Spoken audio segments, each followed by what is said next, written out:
the cage fell on top of the cage in front of it. And then the cage fell on top of the one in front of it. And that cage fell on the one on top of it until suddenly there was a dozen of cages falling. Strangely, Hercule didn't seem at all alarmed. Oops, what a mess I made, he giggled.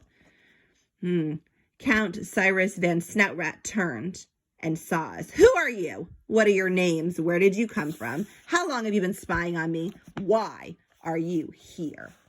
Hercule just stuck his tongue out at him. He then began taking photos at supersonic speed. Count Von Snoutrat shouted angrily, "Give me that camera now! Do you understand?" With a swift leap, holy cheese, he really was fast, he grabbed the detective by the tail. Hercule tossed the camera to me. "Catch it, Stilton, catch it!" I caught the camera on the fly, and the Count was after me in an instant. A breathtaking tail chase around the lab had begun. Cypress Van Snoutrat laughed evilly. "Why am I even bothering to chase you? This amazing machine will help me catch up with you instantly. In mere seconds, I'll be able to run as fast as a bunny rabbit." With that, he vaulted into the air and landed on the chair. As he leaped, he grabbed a frightened rabbit and switched on the voltmeter. But he was so busy multitasking, he didn't notice that Professor Paws Van Alt had switched the bunny rabbit with another animal. The snail. The machine began to hum as it warmed up. Brr, brr, brr. When the buzzing stopped, Cypress Van Snoutrat tried to get up, but his movements were very, very slow, just like a snail's. He opened his mouth to speak. We waited and waited and waited, and finally he managed, "Rats."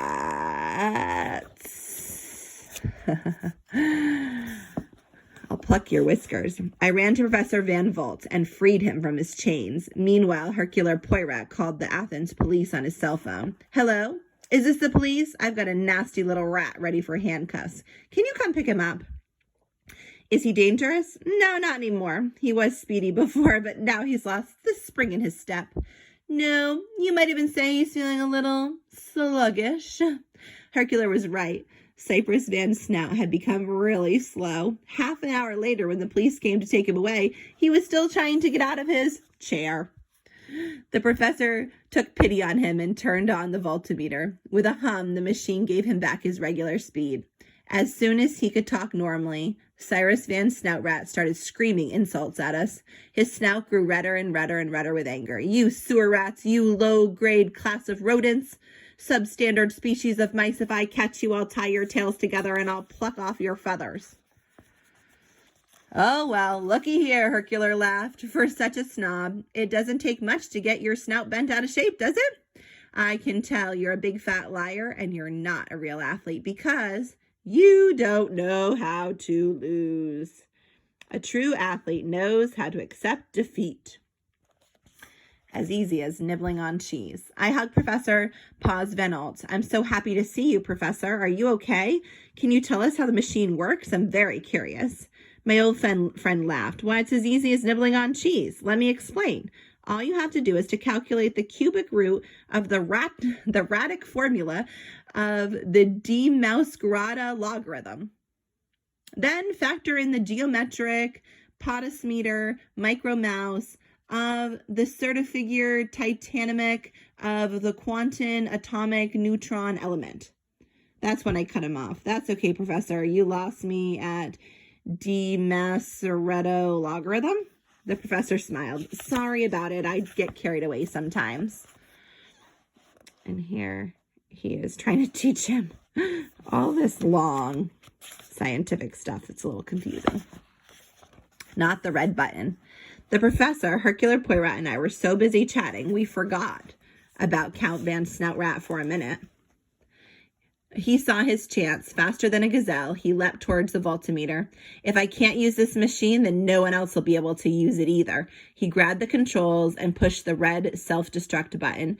"No, not the red button!" shrieked Professor Van Alt. The voltmeter began to hum louder and louder. Bzzz. Then it began to smoke. There was a horrible stench of burnt wires and metal. Within a few moments, the machine had melted.